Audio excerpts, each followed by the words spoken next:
চিত্রা ব্রিজের এখানে আমাদের যেই হামলাটা হয়, সেই হামলার কথা কি আমরা ভুলে গেছি? প্রিয় নড়াইলবাসী, আপনাদের দরবারে আজ উপস্থিত হয়েছে আমাদের কেন্দ্রীয় নেতৃবৃন্দ। আপনাদের দরবারে উপস্থিত হয়েছে প্রিয় নাহিদ ইসলাম ভাই, সারজিৎ ভাই, হাসনাত ভাই এবং তাসনিম জারা আপু সহ আমাদের কেন্দ্রীয় নেতৃবৃন্দ।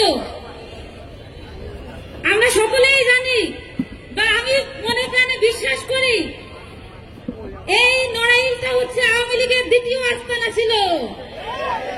সেই জায়গা থেকে আমাদের নড়াইলে যে হত্যাকাণ্ড ঘটানো হয়েছিল এই 4 আগস্ট, সেই দিনটার কথা কি আমরা ভুলে গেছি? প্রিয় নড়াইলবাসী, আমাদের এখনো সেই হত্যাকাণ্ডের বিচার হয় নাই।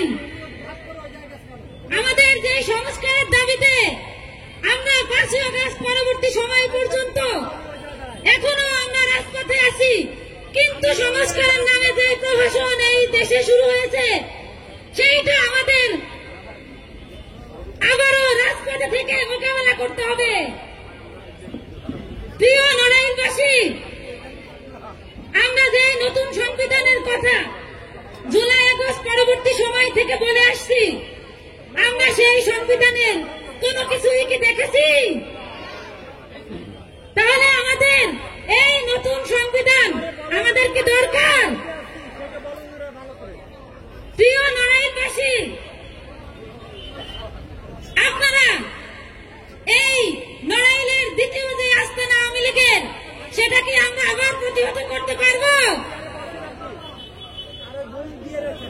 প্রিয় নড়াইলবাসী, আমরা আবার সবাই একই সাথে কাঁধে কাঁধ মিলিয়ে আমাদের এই নতুন বাংলাদেশ নির্মাণের লক্ষ্যে আমাদের আবার একই সাথে যাত্রা শুরু করতে হবে।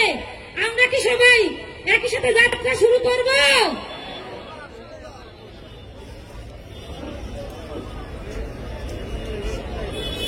সবাইকে অসংখ্য ধন্যবাদ।